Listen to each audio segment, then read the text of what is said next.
నేను ఆ డాక్టర్ని నిలదీశాను. నీలిమ లాంటి దుర్మార్గులను ఎందుకు వదిలేశావని అడిగాను. దాంతో డాక్టర్ మారాడు. ఈరోజు రాత్రి గండిపేట దగ్గర నన్ను కలుస్తున్నాడు. మొత్తం అన్ని విషయాలు అన్నీ నాతో చెప్తాడు. అది మొత్తం నేను రికార్డు చేస్తాను. ఆ రికార్డును తీసుకొచ్చి మీ వాళ్ళకు చూపిస్తాను. నేను నమ్మను. నువ్వు అబద్ధం చెప్తున్నావు. నన్ను భయపెట్టడానికి నువ్వు ఈ మాటలు చెప్తున్నావు. ఆ డాక్టర్ నీతో అలా మాట్లాడని నాకు తెలుసు. ఆ డాక్టర్కి నేను న్యాయం చేశాను. నేను తప్పు చేశానని ఒప్పుకున్నాను. చూడు నీలిమ, నువ్వు ఎవరినైనా మార్చగలను అనుకుంటున్నావు, కానీ నేను కూడా ఎవరినైనా మార్చేయగలను. నీ చేతిలో దెబ్బతిన్న డాక్టర్ నీ మాట వింటాడా? నిన్ను దెబ్బతీయాలనుకుంటున్న నా మాట వింటాడా? నువ్వే ఆలోచించు. అందుకే అన్ని విషయాలు నాకు చెప్పడానికి డాక్టర్ వస్తున్నాడు. నీకు నమ్మకం లేకపోతే నేను చెప్పిన ప్లేస్కి నువ్వు రా, వచ్చి చెక్ చేసుకో. అక్కడ నాకు డాక్టర్ ఏం చెప్తాడో నువ్వు విను. మొత్తం రికార్డు చేస్తాను. అడ్రస్ మళ్ళీ చెప్తున్నాను, రాసుకో.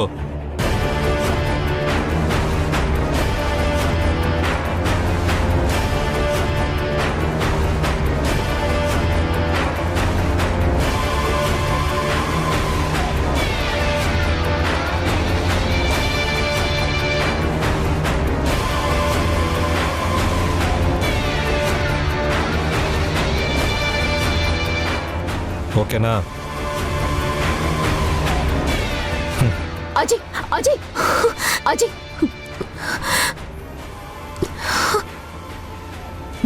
వెంటనే డాక్టర్కి ఫోన్ చేయాలి.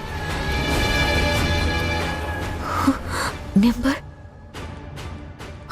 దొరికింది.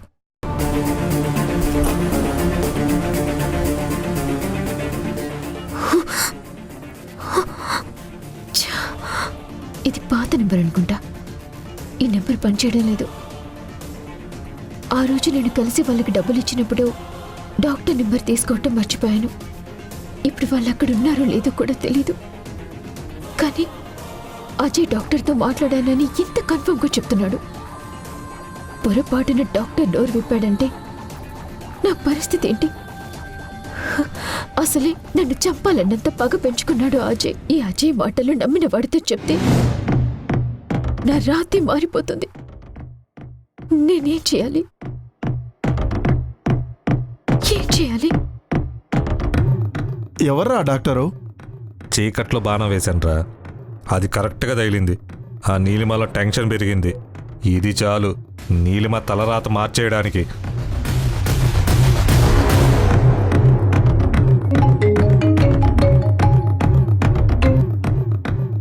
ఏంటజయ్? నమస్తే సార్. నేను పూర్తిగా మారిపోయానని మీ అత్తయ్య గారు కూడా చెప్పుకుంటారు కదా. మీ కుటుంబం బాగుండాలని కోరుకుంటున్నాను సార్. ఇప్పుడు నాకు ఎలాంటి పగలు ప్రతీకారాలు లేవు సార్. నువ్వు అలా ఉండాలని నేను కోరుకుంటున్నాను. ఇప్పుడు ఎందుకు ఫోన్ చేశావు? ఏదైనా సాయం కావాలా? లేదు సార్, మీ అందరూ నా గురించి ఇంత మంచిగా ఆలోచించినందుకు నాకు చాలా సంతోషంగా ఉంది. కానీ ఒకరోజు మీరు నన్ను సాక్ష్యం అడిగారు కదా, ఆ సాక్ష్యం ఇప్పుడు దొరికింది. అందుకే మీకు ఫోన్ చేశాను. ఏంటది? మారిపోయానని చెప్తూ మళ్ళీ పాత మాటలే మాట్లాడుతున్నావు. నీలిమ చెడ్డదాన్ని నమ్మించాలని మళ్ళీ ప్రయత్నిస్తున్నావంటే నువ్వేం మారలేదన్నమాట. తప్పుగా అనుకోకండి సార్. అన్నం పెట్టిన చెయ్యిని, నీడనిచ్చిన చెట్టుని, జన్మనిచ్చిన అమ్మని, మంచిగా చూసుకున్న వాళ్ళని ఎప్పుడూ మర్చిపోకూడదని నాకు బాణమ్మ చెప్పింది. ఆ తల్లి మాటంటే మీకు కూడా ఎంత ఇష్టమో నాకు తెలుసు. అందుకే మీరు ఎంతగానో అభిమానించే మీ చెల్లి మీద ఒట్టేసి చెప్తున్నాను సార్, ఇది నిజం. నీలిమ ఈరోజు ఒక డాక్టర్తో మాట్లాడడానికి గండిపేట ప్రాంతానికి వెళ్తుంది.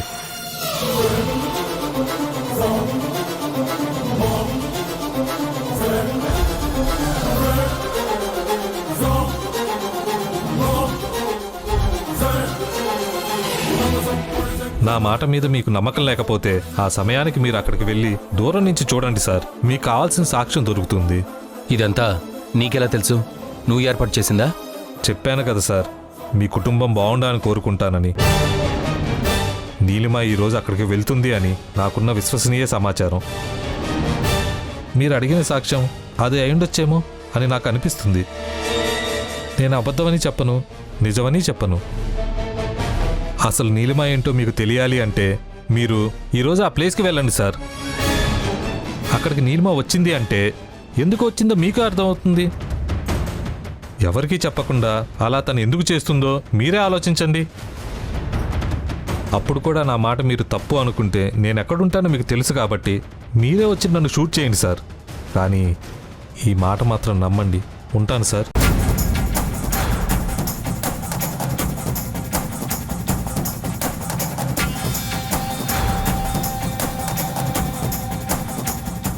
అజయ్ చెప్పింది నిజమేనా? నీలిమ నిజంగానే డాక్టర్తో మాట్లాడబోతుందా? ఎందుకు, ఏంటి, ఏం మాట్లాడబోతుందో తెలుసుకోవాలి. ఖచ్చితంగా నీలిమని ఫాలో అవ్వాలి. ఎస్.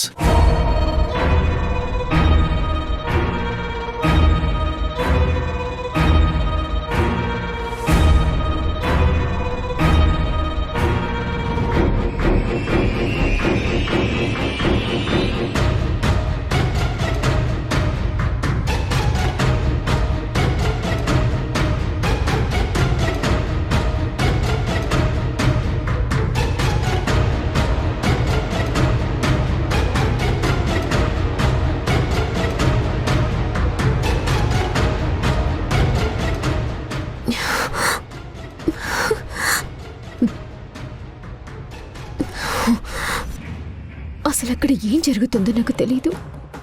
నా అంత చూడాలని అజయ్ బాగా ఫిక్స్ అయ్యాడు.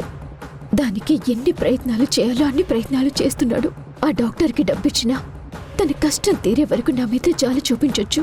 కానీ నేను చేసిన ద్రోహాన్ని తలుచుకుంటే ఖచ్చితంగా అజయ్కి ఆ డాక్టర్ సహాయం చేయొచ్చు. ఏది ఏమైనా సరే నేను వెళ్ళి వెంటనే తెలుసుకోవాలి. వీలైతే డాక్టర్ని కూడా నా మాటలతో మార్చుకోవాలి. అంతకు మించి నాకు వేరే దారి కనపడట్లేదు. ఎవరికంటే పడకుండా జాగ్రత్తగా వెళ్ళాలి. జాగ్రత్తగా వెళ్ళాలి.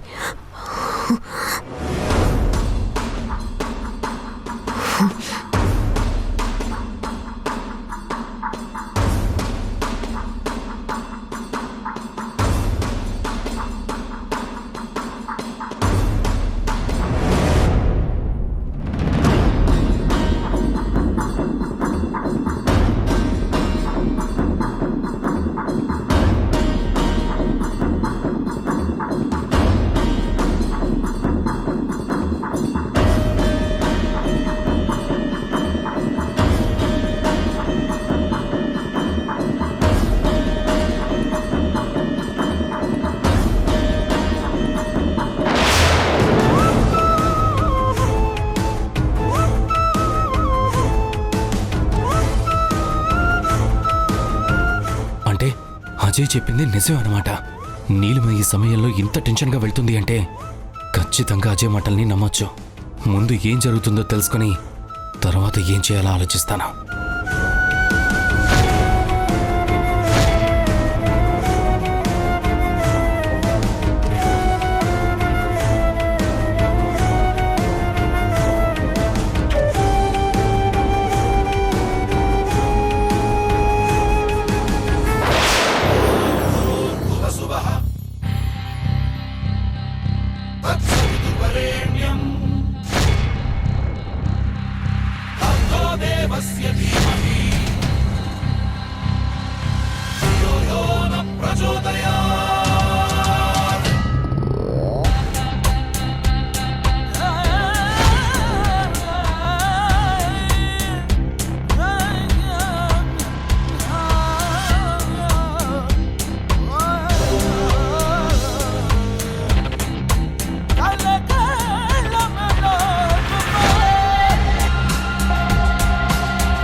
ఎవరూ లేరండి.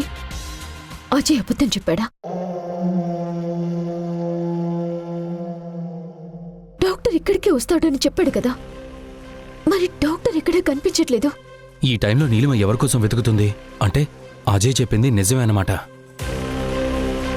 నీలిమ ఏదో చేయబోతుంది. తన దగ్గరకు వెళ్తే నేనొచ్చానన్న విషయం నీలిమకి తెలుస్తుంది.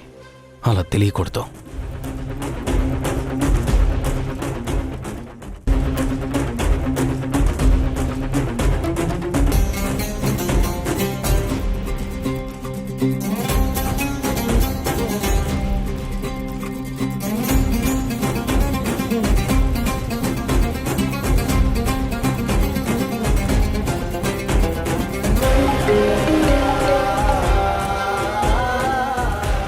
ఏంటి నీలిమా, డాక్టర్ రాలేదని కంగారు పడుతున్నావా? నువ్వు ఎందుకు అబద్ధం చెప్పావని నిలదీయాలనుకుంటున్నాను. నాతో ఎందుకు ఆడుకుంటున్నావని అడగాలనుకుంటున్నాను. ఎన్నో జీవితాలతో నువ్వు ఆడుకున్నావు కదా, మరి నీలాంటి దానితో ఆ మాత్రం ఆడుకోకపోతే ఏం బాగుంటుంది చెప్పు? పిచ్చి పిచ్చిగా మాట్లాడు అజయ్. అసలు ఇదంతా ఎందుకు చేస్తున్నావు? ఏం నిరూపించాలనుకుంటున్నావు? నువ్వు ఏ ప్రయత్నం చేసినా నేను మారిపోయాను కాబట్టి నువ్వు ఏది నిరూపించలేవు. దయచేసి అది అర్థం చేసుకో. నువ్వు ఎంత తెలివైన దానివైనా నిన్ను కూడా ఎలా బుక్ చేయాలో నాకు తెలుసు. అక్కడికి ఏ డాక్టర్ రాడు, కానీ నువ్వు రాత్రిపూట ఒంటరిగా వచ్చావు. ఈ విషయం నేను పార్థుకు చెప్పాను. నిన్ను గమనిస్తూ పార్థు కూడా వచ్చాడు.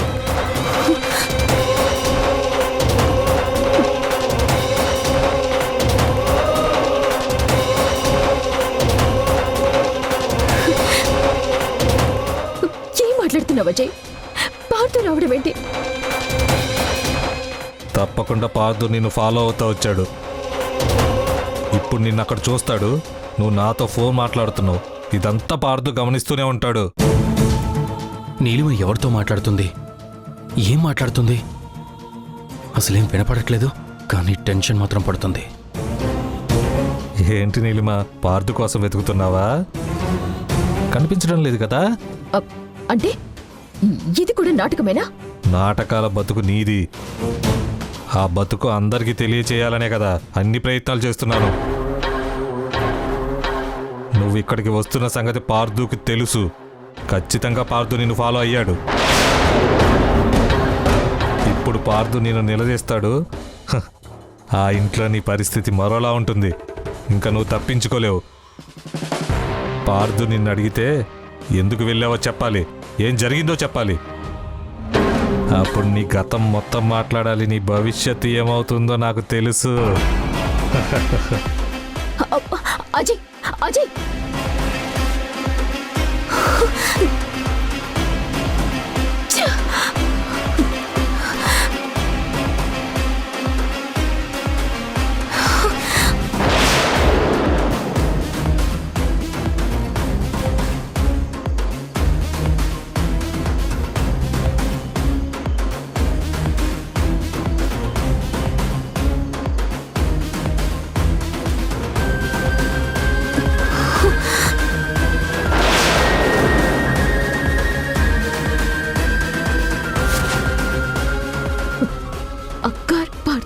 అంటే పార్థు వచ్చుంటాడు.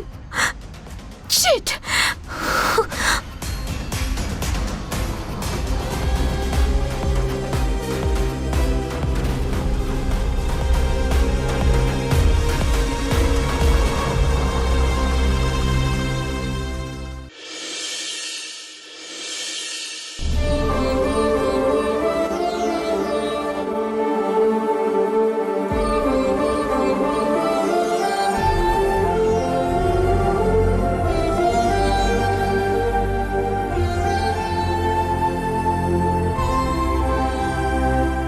మురారి, అన్ని రిపోర్ట్స్ బాగానే ఉన్నాయి. స్కానింగ్ కూడా బాగుందని వచ్చింది. అంతా పర్ఫెక్ట్గా ఉంది. మ్యాక్సిమం 10 to 12 డేస్లో తనకి డెలివరీ అయిపోతుంది.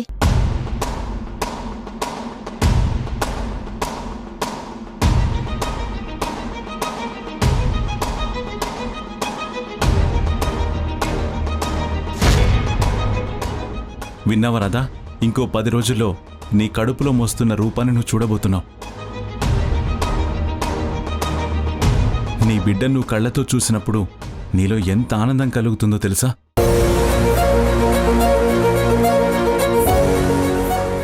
డాక్టర్, అసలు నా గతం నాకు గుర్తొస్తుందంటారా? డెలివరీ సమయంలో నా గతం గుర్తొస్తుందని ఇదివరకు ఒక డాక్టర్ చెప్పారు. కానీ ఎన్ని రోజులు నేను చేసిన ఏ ప్రయత్నం కూడా ఫలించలేదు. ఎన్ని విధాలుగా ప్రయత్నించినా కూడా నా గతానికి సంబంధించిన ఒక్క విషయం కూడా నాకు గుర్తుకు రాలేదు. ఇప్పుడు డెలివరీ సమయం వచ్చిందని చెప్తున్నారు. కనీసం ఇప్పుడైనా నేనెవరో నాకు తెలుస్తుందా? నాకేం జరిగిందో నేను తెలుసుకోగలుగుతానా? నా కడుపులో పెరుగుతున్న ఈ రూపానికి కారకులు ఎవరో నేను గ్రహించగలుగుతానా? ప్లీజ్ డాక్టర్, ఏమీ తెలియని ఒక తెల్ల పేపర్ లాంటి బతకలేకపోతున్నాను. ఒక మనిషికి అతిపెద్ద శాపం ఏంటో తెలుసా? తనేంటో తనకి తెలియకపోవడం. తన ప్రయాణం గమ్యం తనకేంటో తెలియకపోవడం అంతకు మించిన నరకం ఇంకేమీ ఉండదు. ఇప్పుడు నేను ఆ పరిస్థితుల్లోనే ఉన్నాను. ప్లీజ్ డాక్టర్, మీరైనా చెప్పండి. నువ్వు ఎమోషనల్ అవ్వకూడదు రాధా. నువ్వు ఎంత కూల్గా ఉంటే నీ డెలివరీ అంత బాగా అవుతుంది.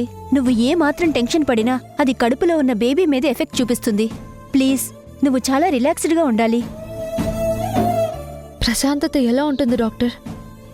నా పరిస్థితి ఏంటో మొత్తం తెలిసిన వారు మీరు. నేను ఎంత నరకం అనుభవిస్తున్నానో మీరు ఊహించగలుగుతారు కదా. మరి ఇలాంటి సమయంలో నాకు ప్రశాంతత ఎలా ఉంటుంది? ఏమీ జరగనట్టు ఎలా ఉండగలను నేను? ఏం జరిగిందో తెలియదు, ఏం జరగబోతుందో అర్థం కావడం లేదు. చూడు రాధా, నువ్వు భయపడేలా ఏదీ జరగదు. నీ గతం ఏదైనా సరే నువ్వు భయపడాల్సిన అవసరం కానీ బాధపడాల్సిన అవసరం కానీ లేదు. నీకు మేమందరం ఉన్నాం. నేను నిన్ను మనస్ఫూర్తిగా ప్రేమించాను. నా జీవితంలో నువ్వు ఉండాలని ఇప్పటికీ నేను కోరుకుంటున్నాను. నాకు నీ గతంతో ఎలాంటి సంబంధము లేదు. నువ్వు ఇంకా ఎందుకు ఇంతలా భయపడుతున్నావు? అవునమ్మా, ఈ ఇల్లే నీకు అండగా ఉంది. అలాంటిది నువ్విలా మాట్లాడుతుంటే నాకు చాలా బాధగా ఉంది. నిన్ను సిటీలో పెద్ద హాస్పిటల్కి తీసుకువెళ్ళమని కిట్టయ్యకు చెప్పాను. ప్రపంచంలో ఎంత పెద్ద డాక్టర్లైనా సరే నేను రప్పిస్తాను. నీ విషయంలో ఎలాంటి కేర్ తీసుకోవాలన్నా మేం తీసుకుంటాం. నువ్వు దేని గురించి ఆలోచించుకు. చూడు రాధా, జరిగేది జరగక మానదు. నువ్వేమనుకున్నావో అది అవుతుందనే నమ్మకంతోనే ఉండాలి. Control your self. అమ్మా రాధా, ఈ ఇంటి నుంచి నీకెంత మేలు జరిగిందో నాకు తెలీదు, కానీ నీ వల్ల మాత్రం నా ఇంటికి నా ఊరికి ఎంతో ఉపకారం జరిగింది. మరీ ముఖ్యంగా నేను ప్రాణంగా పెంచుకున్న నా కొడుకు మీద ఒక పెద్ద నింద పడకుండా కాపాడిన దేవతవు నువ్వు. అలాంటి నీకే నా ఇంటి ఆడపిల్ల వల్ల ఎంతో బాధ కలిగింది. నువ్వు అనుభవించిన మానసిక క్షోభని నేను అర్థం చేసుకోగలను. కానీ నేను కూడా తల్లినే కదా. అమ్మ అన్న మమకారానికి బందీనవుతాను. నా కూతురు ఎంత చెడ్డదైనా ఎలాంటి పని చేసినా సరే నా పేగు తెంచుకుని పుట్టిందన్న బంధం ఎక్కడో ఒక దగ్గర ఉంటుంది. అందుకే నేను దాన్ని ఏమీ అనలేకపోయాను. కానీ నీ విషయంలో అది చేసింది తప్పే కాబట్టి అలాంటి కూతుర్ని కన్న తప్పు నాది కూడా అవుతుంది. అందుకే చిన్నదానివైనా సరే నీకు చేతులెత్తి దండం పెడుతున్నాను.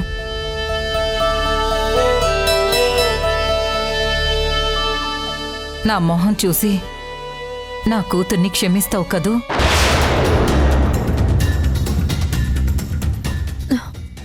మీరు అలా మాట్లాడకూడదండి.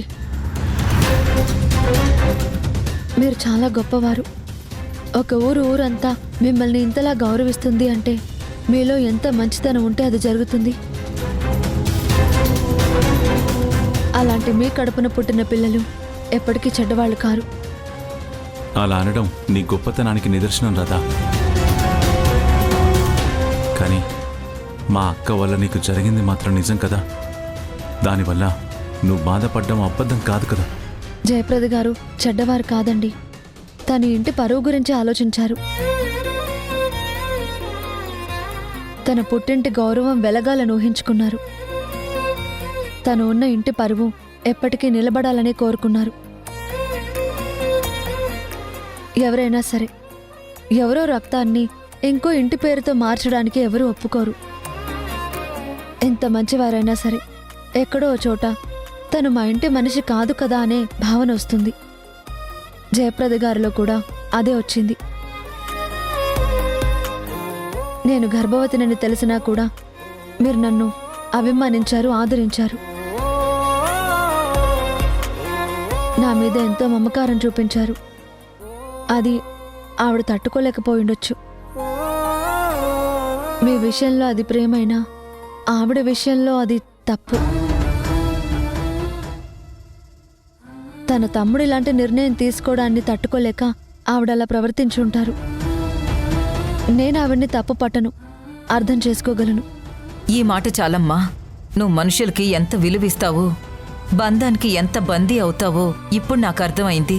నీ విషయంలో తప్పు చేసిన వాళ్ళని కూడా క్షమించే గొప్ప మనసున్న నీకు ఎప్పుడూ ఎలాంటి బాధ రాకుండా చూసుకోవలసిన బాధ్యత మాది. నీ మనసు, నీ గొప్పతనం ఇదే రాధా. నీకు నరకాన్ని చూపించిన మనిషిని కూడా క్షమించే పెద్ద మనసుంది నీకు. నీలాంటి మనిషిని మేమే కాదు, ఎవ్వరూ దూరం చేసుకోరు. అందుకే నీ గురించి మేమందరం ఇంతలా ఆలోచిస్తున్నాం. నువ్వు మాత్రం దేని గురించి బాధపడకు, మేమున్నాం. మీరంతా చాలా మంచివాళ్ళండి.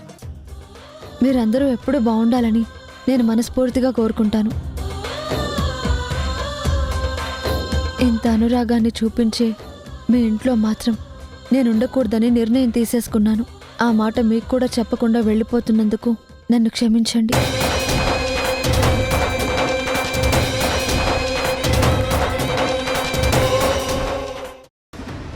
జరిగిన పనులు అలానే ఉన్నాయి కాబట్టి అనుమానించక తప్పలేదు. అజయ్ నిన్నెందుకు భయపెడుతున్నాడు? నీ తప్పు లేకపోతే నువ్వెందుకు భయపడుతున్నావు? నిజంగా నీలో ఏ పొరపాటు లేకపోతే అజయ్ విషయంలో నువ్వు ఎందుకు అంతలా భయపడిపోతున్నావు? దానికైతే సమాధానం చెప్పాలి కదా. లేదంటే నేను అందరితో ఈ విషయం గురించి మాట్లాడాల్సి ఉంటుంది.